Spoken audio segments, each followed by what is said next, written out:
Hola, soy Paola Andrade. Y yo soy Ricardo Vélez. Bienvenidos a la Academia de Supervivientes o a Survivors Academy si te conectas de uno de los 5 continentes a los que llegamos con nuestro trabajo.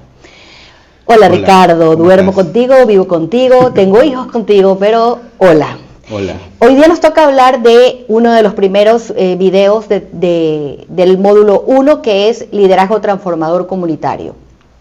Yo creo que es súper interesante saber nuestras historias. Nosotros vivimos unas situaciones extremas de violencia en nuestros hogares. Como este es un espacio seguro, no vamos a revictimizarnos, pero si es que quieren conocer más de lo que nos pasó, solamente tienen que googlear nuestros nombres y tenemos entrevistas en todos los medios de comunicación nacionales e internacionales. Lo interesante es cómo pasamos de vivir estas situaciones extremas, que para cualquier persona significa, digamos, un peso, significa que ya esta persona no va a alcanzar su máximo potencial.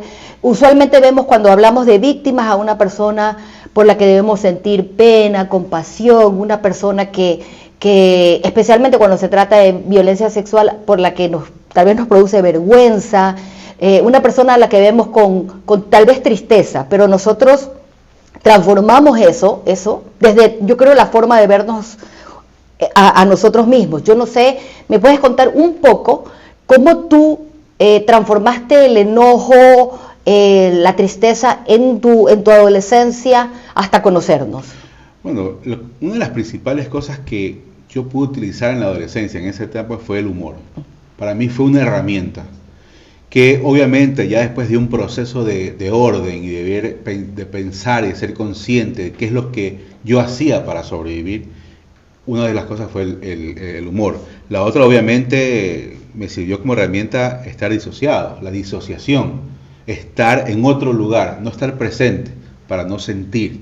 En ese momento me sirvió, pero claro, ya en la etapa adulta te pasa una factura, porque te pierdes momentos, porque no. Voy a interrumpirte porque estás súper técnico, pasaste del humor a algo súper técnico. Yeah. La disociación es un mecanismo que utiliza el niño, niña o adolescente o la persona que vive el trauma, no necesariamente de violencia, digamos que es secuestrado.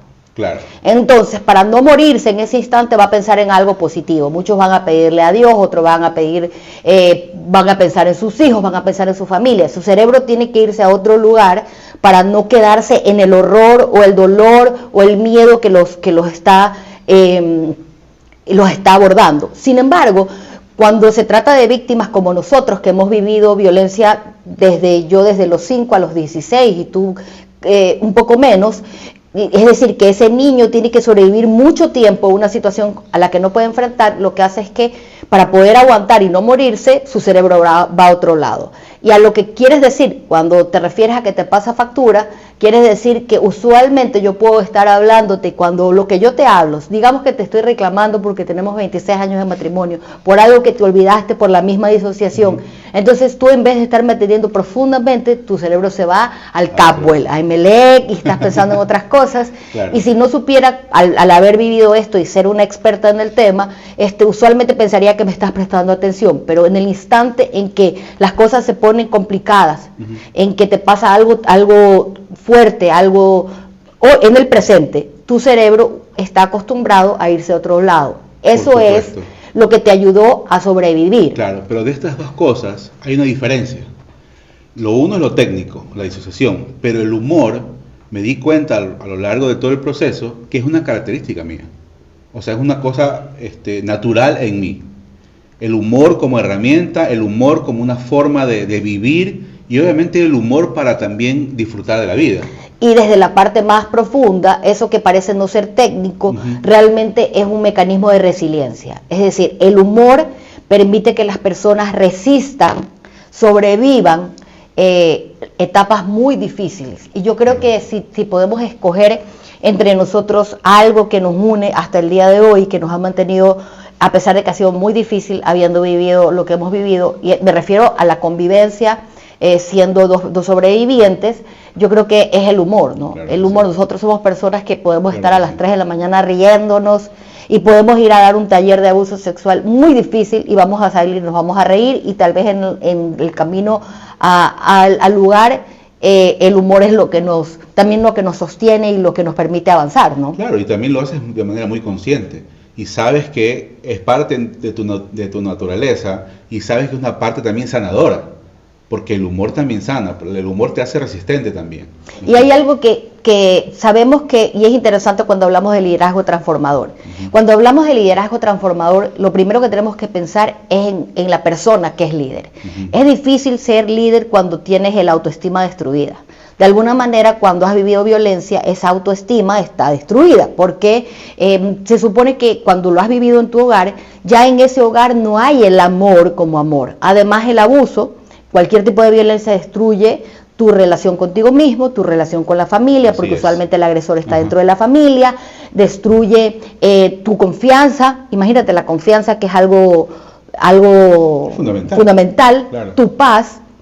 Pero ahí yo creo que también es importante entender cuán vital son ese conjunto. Cuando los psicólogos nos atendían a nosotros por separado o juntos, cuánto importante es el código de valores que hemos tenido los dos. Somos muy parecidos, el tema de la honestidad, de ayudar al prójimo, de hacer lo correcto, de ser agradecidos, que son incongruentes para nosotros. Hoy conversaba con alguien y le decía, no hay nada más incongruente que el abuso, porque el abuso usualmente viene de alguien que nació para protegerse. Entonces, para nosotros, como pareja y como líderes, ha sido muy importante ser congruentes, ¿no? Totalmente. Y ser muy protectores. Yo creo que ese tema también, desde como papá, excesivamente, que no está bien, pero protectores. Entonces, hay algo más que yo creo que recordamos un poco de nuestra vida. A los dos nos gusta bailar. Entre las cosas que genera, miren que estamos hablando de liderazgo. Y sin embargo, hablamos mucho de la parte personal. Parte del liderazgo significa poder estar conectado con uno mismo y ser feliz. Es decir, yo creo que si recordamos cosas de nuestra vida, es la música. Yo componía, tú tocabas guitarra, yo componía, los dos bailamos, ¿no? Nos gusta el cine. Eso iba a decir también, el cine ha sido visual, es la parte, los videos, el cine, los documentales, es decir, teníamos tantas cosas que nos apasionaban, que tal vez eso fue lo que nos permite estar aquí. No pensar en cosas que piensan otros sobrevivientes, como suicidarse, ¿no? Claro. Autodestruirse. Yo creo que también teníamos una sensibilidad artística, ¿no? Porque nos emocionábamos con cosas muy similares, con cualquier expresión de arte. Nos provoca algo. Entonces, nos poníamos en sintonía los dos.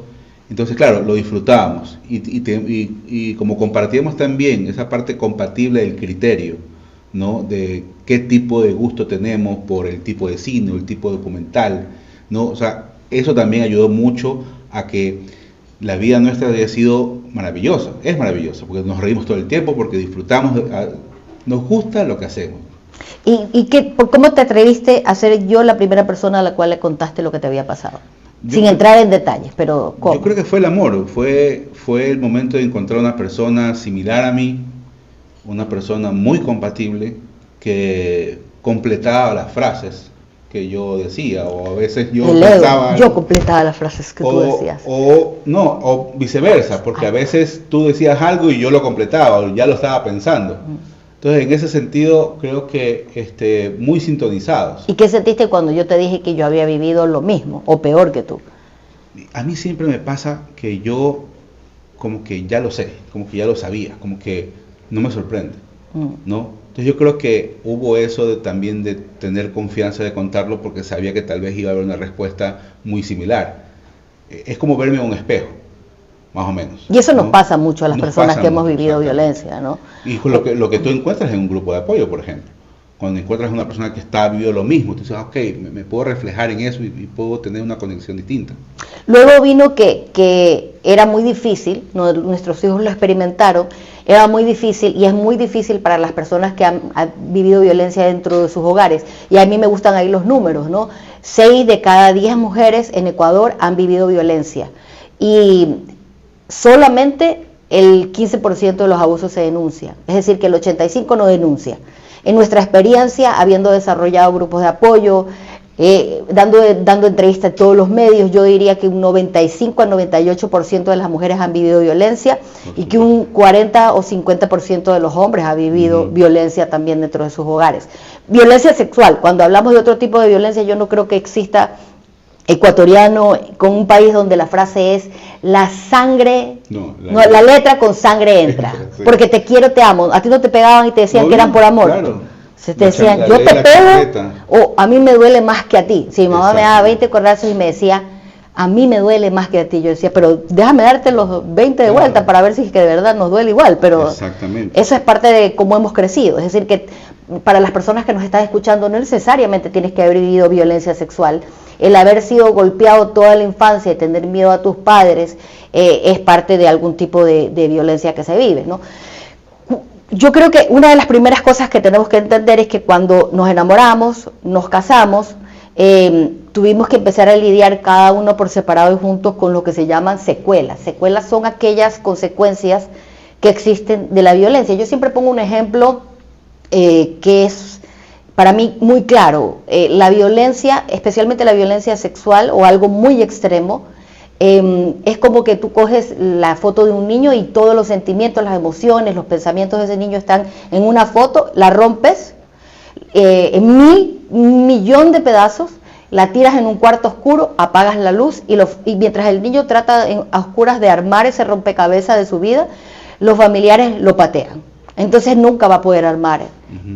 Realmente lo puedes armar cuando te puedes prender la luz y de alguna manera sacar a esa familia, porque usualmente ¿por qué te patean cuando estás en el piso? Porque a quien estás acusando es a alguien de la familia. Entonces te van a decir, ya olvida, perdona, no estás diciendo la verdad, no podemos hacer nada, igual es tu primo, es tu papá, es tu tío, se va a destruir la familia, etcétera, etcétera. Yo creo que toda una serie de respuestas que la gente da, ¿no? Exactamente. Y luego vivimos todas estas secuelas, y ¿cuál crees tú que fue el punto de inflexión para transformar? Porque además durante todo este tiempo éramos productores que teníamos una vida bastante extrema, y al hablar de extrema nunca usamos alcohol, nunca usamos drogas, hemos sido personas súper sanas. Creo que tal vez la comida ha sido el único tipo de forma de manifestar la ansiedad, pero ¿cuándo tú crees que se da el punto de inflexión para empezar a transformarnos en líderes? ¿Cuándo hay internamente? Que nace de mí, pero cuéntalo tú, porque me gustaría ver cuándo tú empezaste a ver que había algo de cambio. Yo creo que cuando para mí, cuando comenzó el orden a aparecer en lo que yo había vivido, en lo que yo pensaba de lo que me pasaba a mí como persona y qué relación tenía con lo que había vivido. Entonces, por ahí va con el orden. Y yo creo ¿Pero qué te refieres con orden? Con orden, entender que yo no había tenido la culpa. Ok. ¿Sí? Eso es el primer paso. Que yo era apenas un niño, que la persona que me agredió estaba diseñada para protegerme. Entonces cruzó un límite que no debe haber cruzado y obviamente no está bien, no es correcto. Entonces no es la culpa mía, es la culpa de... Y además la familia, que el sistema de apoyo no funcionó, porque no debía haber pasado. Dentro de tu propia casa no debía haber pasado. Claro, entonces era un desorden total. Entonces cuando yo empecé a entender que ese era el orden natural y que yo no era responsable de ese desorden anterior, entonces, ahí comencé yo a tener clara la idea. Y yo creo que también ese ejercicio que hicimos en un punto de cambiar el tipo de pregunta que nos hacíamos todo el tiempo, de pasar el por qué al para qué, ahí creo que comenzó, ya, hay que hacer algo. Pero yo creo que hay que dar un paso atrás y hay que dar el paso de empezar a buscar ayuda. Porque cuando no tuvimos ayuda y no había ayuda especializada. Y fuimos a muchas personas que nos hicieron también daño, que nos tumbaron. Por ejemplo, una psicóloga famosísima de Guayaquil que nos dijo... Vas a ver que al final de todo esto vas a terminar pidiéndoles perdón a tus padres por haber hablado. Imagínate eso. Entonces nos tiró el tacho. Nos tiró al tacho. Además que eso es lo peor, se nota que no es una psicóloga informada en trauma, no está especializada. Y ahí está la diferencia del profesional. De ahí vino eso. Yo creo que la primera cosa empieza a decir, necesito ayuda. Claro. Y no decir, lo puedo resolver sola, necesito recursos, necesito información, y empezar a buscar y decir, este no es el camino, toparte con otra cosa, luego buscamos la religión. Claro. Tampoco fue el camino, Claro, porque la religión nos echaron la culpa a nosotros. Que el orden viene por el profesional adecuado.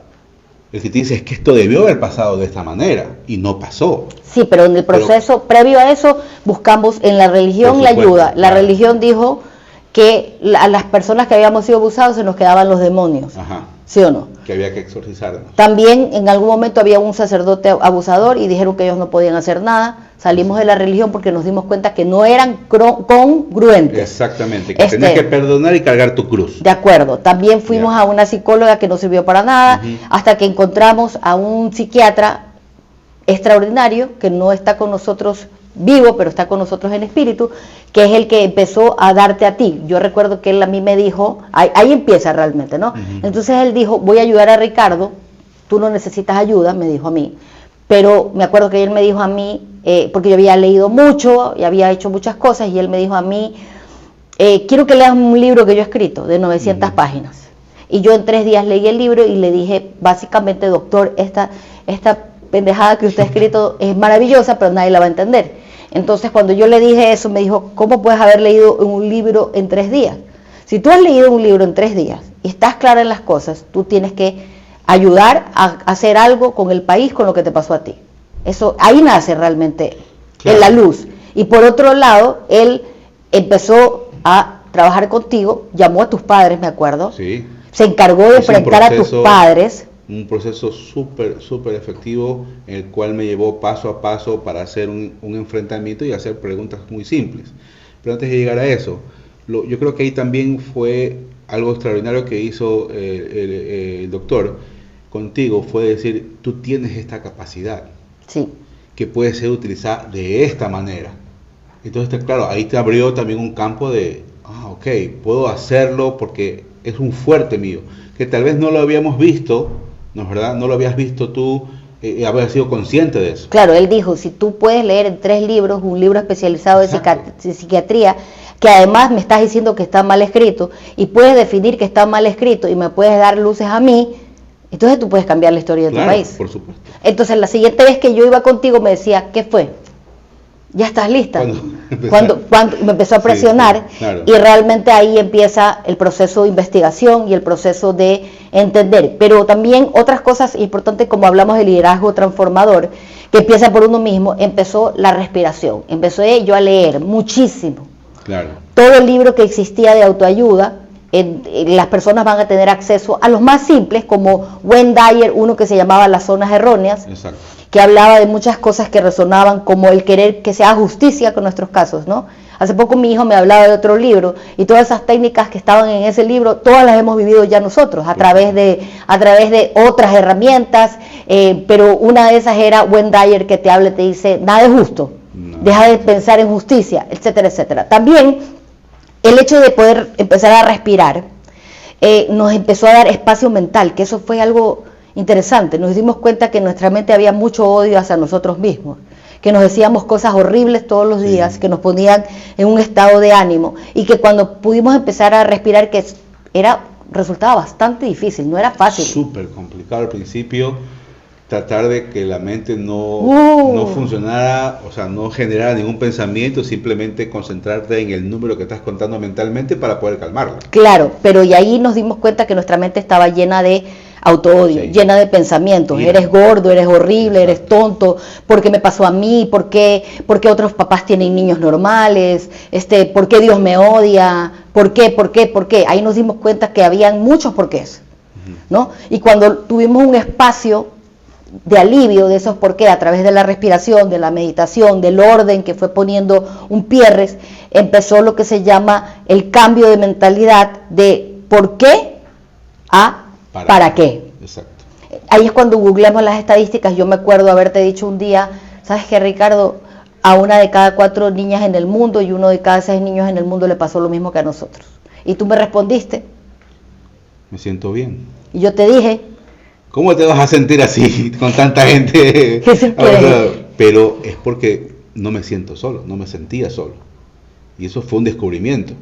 O sea, no me siento un bicho raro. Comencé a pensar en la posibilidad de no sentirme un bicho raro porque había más gente que le había pasado. Yo creo que esa parte es súper importante, ¿no? Porque la mayoría de personas que viven un trauma cree, y no hablo necesariamente de un trauma extremo como la violencia sexual, pero digamos que se la secuestran, claro, la asaltan, su madre muere, le da un cáncer, esa persona, una de las cosas es ¿por qué? Y eso se encierra y eso hace que la persona se sienta muy sola, muy sola. Y cuando vimos las estadísticas, una de las cosas que yo te respondí es ¿cómo se te ocurre decir esa estupidez? Y la segunda fue ¿por qué no está la gente incendiando las calles? Claro. Entonces dije, a ver, incendiemos las calles nosotros. Yo recuerdo que cogí un pizarrón, lo puse en el cuarto de nuestra habitación y yo te dije, voy a dejar la productora en la que trabajábamos, ¿no? Me voy a ir, tenía miedo, dije, tal vez vamos a quebrar, porque si los vamos los dos, ¿de qué vamos a vivir? Voy a dejar la productora y voy a hacer la primera campaña para prevenir el abuso sexual que va a cambiar la historia del Ecuador. Y te dije, no solo creo que se trata... No solamente era Ecuador, sino el mundo. Eso yo no lo puedo ver solamente como Ecuador, yo veo como esto algo global. De acuerdo.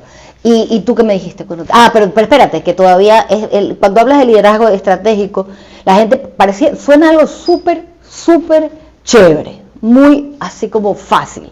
Sí. Pero el liderazgo estratégico realmente es como solamente estar enfrentando flechas, golpes, claro, es muchos no para alcanzar un sí. Claro. Es bastante complejo, no es fácil, ¿no? También tienes miedo, o sea, tienes incertidumbres y no sabes qué va a pasar. Era también un salto al vacío, un salto de fe también, ¿no es verdad? Porque decías, ¿qué va a pasar con nosotros? ¿Qué va a pasar con todo lo que conocemos? A ver, ¿cuáles eran los miedos? Por ejemplo, decías, yo te los dije los miedos. Sí. ¿Qué pasa si nadie nos vuelve a dar trabajo? Ajá. ¿Qué otro miedo? Tu mamá se va a morir. Mi mamá se va a morir, eso te dije. Ajá. ¿Qué más? Tu familia le va a dar un ataque con todo esto que vamos a decir, porque nosotros llegamos a la conclusión de que para poder lograr un impacto, para hacerlo congruente, tenía que ser desde romper el silencio, desde contar nuestras historias. Realmente, antes de eso, no llegamos a la conclusión. Yo leí 20.000 libros, me metí a ver 20.000 campañas y bueno, te dije, la única cosa que funciona, no son 20.000, pero casi 20.000, la única cosa que funciona, eso se llama benchmarking, que es un estudio, la única cosa que ha funcionado en todos los países del mundo, y ahí algo, googleé en hebreo, googleé en portugués, googleé en inglés, hice una investigación, un mapeo mundial y te dije, solo esto ha funcionado cuando los sobrevivientes salen a contar públicamente tus historias. Y empecé a ponerte situaciones como 200 hombres hablan de Oprah, donde rompían y llorábamos, me acuerdo que llorábamos, y decíamos, ¿cómo vamos a ser capaces de estar ahí y salir a los medios, no? Y entonces ahí me acuerdo que te dije, la única manera es que salgamos a hablar, en este caso era yo, porque yo dije, tú no puedes dejar la productora, vamos a quebrar. Claro. La gente va a pensar, mira los estímulos, yo te dije, la gente va a pensar que eres gay porque te abusó un hombre. También te dije eso. Por supuesto. ¿Y qué me respondiste tú? Que esto es más importante que nuestras historias, que esto hay que hacerlo, que las únicas 3 personas que me importan eran nuestros 3 hijos. ¿Y qué hicimos? Los sentamos uno a uno a contarles por separado, porque tienen diferentes edades, se lo contamos de la mejor manera y les dijimos que íbamos a hacerlo de manera pública, que esa era la forma en que podíamos lograr un cambio o hacer algo por lo que nos había pasado. Entonces ahí, en ese momento también para mí, porque claro, todas estas preguntas que tú me hacías eran en base a eso, en base a que íbamos a decir lo que nos pasó, que era horrible a nivel nacional. O sea, es una cosa que no es tan fácil de hacer, pero yo creo que también en ese momento, en esa transición y con ese orden, con lo que nos caracteriza a nosotros, que ya es propio de nuestras personalidades, que si vamos a hacer algo tiene que ser congruente, tiene que ser real y tiene que ser algo, o sea, es que no podemos mentir. No podemos mentir, que nosotros no podemos mentir, somos así. Mentir sobre lo que somos, lo que lo vivimos, y porque cada cosa que hacemos dentro de la organización está basado en lo que hemos vivido y lo que hemos probado y lo que hemos comprobado que funciona para una víctima, que funciona para alguien que está al cuidado de una niño o adolescente, porque son cosas que realmente funcionan. Claro, complementado todo con una investigación muy profunda, ¿no es verdad? Pero siempre va a tener esa perspectiva nuestra como sobrevivientes, como supervivientes, ¿no? Entonces, basado en eso... Es decir, tú dirías que cuando salimos éramos supervivientes. Yo creo que éramos medio supervivientes. Medio supervivientes, Éramos sobrevivientes, porque sobrevivíamos. Yo creo que ahí es importante explicar. Sí, por eso te digo, esa transición. Vamos a pelear aquí en vivo. Eso vende. No, esa transición, porque no estábamos conscientes de eso, en ese momento que es lo que ahora... No estábamos conscientes que es ser víctima. Claro. Víctima, persona que está viviendo una situación de violencia y no tiene ningún poder para salir de ahí. Sobreviviente, una persona que ha dejado atrás una situación de violencia, sin embargo, como la palabra lo dice, todavía se siente arrastrado por el trauma. Y superviviente es una persona que, a pesar de tener secuelas, puede generar recursos para salir de los estados de ánimo, y principalmente cuando se transforma en un gestor social, cuando logra hacer algo extraordinario con lo ordinario que le pasó, porque tristemente esto es algo más común de lo que la gente piensa, y lo que nosotros pensamos es que nadie debería vivirlo, y nos levantamos cada día tratando de que así sea, de que nadie deba vivirlo. Es que para ponerlo en contexto y para poder explicarlo y para poder entenderlo, nosotros recorrimos el recuerdo de qué fue lo que pensábamos en ese momento, cómo lo pensábamos, qué es lo que contestábamos. Por eso tú me preguntas, ¿qué me dijiste en ese momento? Y yo, esto hay que hacerlo, esto es más importante que nosotros. O sea, fue el momento que lo pensé de esa manera, lo pensamos de esa manera y de esa manera actuamos. Y cada decisión que tomamos fue, ¿sabes qué? Yo me acuerdo que tú me dijiste, Ricardo, por lo menos que salvemos a una niña, por lo menos a una, ya habremos hecho algo. ¿Me explico? Y yo creo que el principio, para empezar, de un liderazgo transformador es que tenga que haber un propósito, ¿no? Sí. No es convertirte en un líder, alguien que te conozcan, y eso va como un poco atrás de todo lo que es ser político. Yo estudié comunicación política en Estados Unidos, y es un poco, es una estrategia para convencer a masas. Yo creo que el liderazgo transformador comunitario realmente es un propósito para ayudar a masas. Entonces yo creo que ahí la primera cosa es el propósito que teníamos, que era ayudar. No que nadie deba vivirlo. Y otra cosa que fue fundamental, yo creo que nosotros hemos tenido siempre claro quién es nuestro jefe. Exacto. Diles a las personas quién es nuestro jefe. Nuestro único y principal jefe es esa niña, ese niño, ese adolescente a quien nos debemos. Cada decisión que tomamos en Ecuador y demás, ese es el principio básico. No es UNICEF, no es el fondo, no es el alcalde, no es el presidente, no es salir en televisión, no es el dinero, no es la fama. Entonces, cuando hemos tenido una encrucijada, cuando hemos tenido una decisión, entonces sabemos que decidimos lo correcto, porque no decidimos nuestro bienestar, no decidimos por nuestro ego, ni decidimos por la fama, decidimos por el trabajo de corazón profundo, de generar apoyo para ese niño, niña y adolescente. Volvemos a esa pregunta. ¿Cuál es nuestro cliente? ¿A quién nos debemos? ¿Le va a servir esto que voy a hacer? ¿Les va a servir a ese niño o niña? Ok, entonces sí, dale, sigamos con eso. Yo creo que ese es un muy buen consejo de liderazgo transformador, ¿no? Tener muy claro, se llama, en otras partes lo llaman constituency, o las audiencias, a quién tú te vas a dirigir, qué cambios tú quieres lograr. Y en el camino van a haber muchísimas trabas. Hoy vemos todo lo logrado, no nos entran informes para ver todo lo que hemos conseguido. Se habla de millones de personas, 4.8 millones de niños, niñas y adolescentes a los que, a través de algo que nosotros producimos y creamos y las alianzas que conformamos, leyes cambiadas, políticas públicas cambiadas. Es decir, realmente no alcanzamos ni siquiera a concebir cientos de grupos de apoyo, cientos de personas a lo que hemos generado, cambios en universidades, cambios internacionales, pero todo ha sido muchísimo trabajo. Yo creo que ahí la parte importante es saber que cuando hay un propósito, cuando quieres lograr algo que te importa, que te apasiona, y cuando sabes a quién quieres beneficiar, cada vez que tengas un obstáculo, tú vas a tener una forma de vencerlo, ¿no? Una encrucijada. Exactamente. Y llegas a un punto y dices, ¿qué hago? ¿Cómo, hacia dónde voy? Regresas a ese principio. Recuerda cuáles son tus principios, tus valores, tu propósito, a quién te debes, y tomas la decisión en base a eso. Y yo creo que para cerrar es súper importante un poco la autorregulación, ¿no? En el proceso fuimos muy responsables con todo lo que hicimos. Sí. Yo creo que de las obras que tenemos la que menos se ha visto y la que más me hace sentir orgullosa es que desarrollamos cientos de grupos de apoyo y a veces fallaban las psicólogas, aunque le paguemos.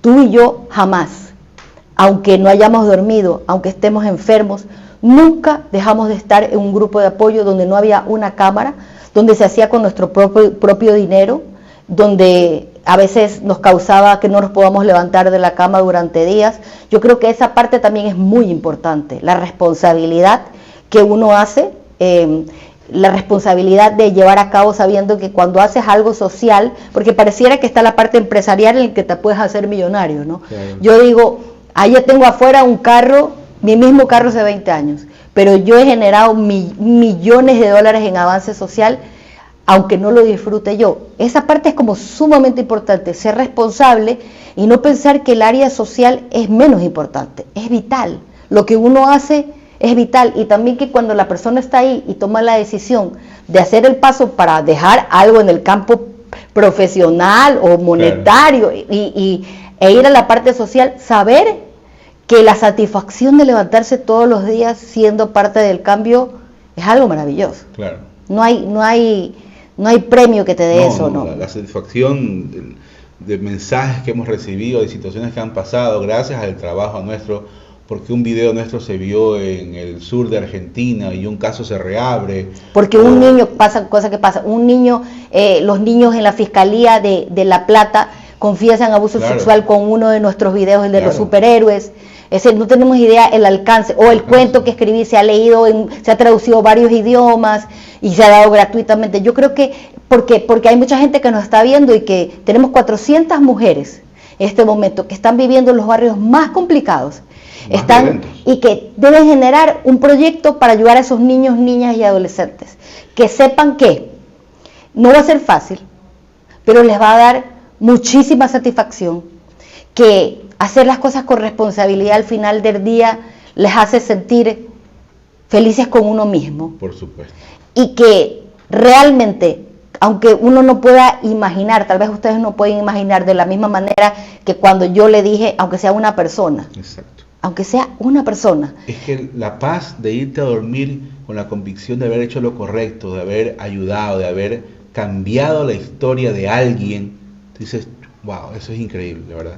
Entonces, bueno, esta es la forma como se empieza a generar liderazgo transformador. Empezamos con nuestras historias, con transformarnos a nosotros mismos. No se puede tratar de ir hacia afuera si no cambias tú mismo, con aceptar que es complejo, con saber que debe nacer de un propósito, que hay que aprender, que tienes que tocar muchas puertas y que se te van a decir muchos no. Y para cerrar es eso, ¿no? Nosotros nos llamamos supervivientes porque cuando alguien nos dice no, nosotros les decimos, lo esquivo y continúo. Porque nosotros, si tuvimos que vivir lo que nos tocó vivir cuando éramos niños, somos invencibles. Somos invencibles.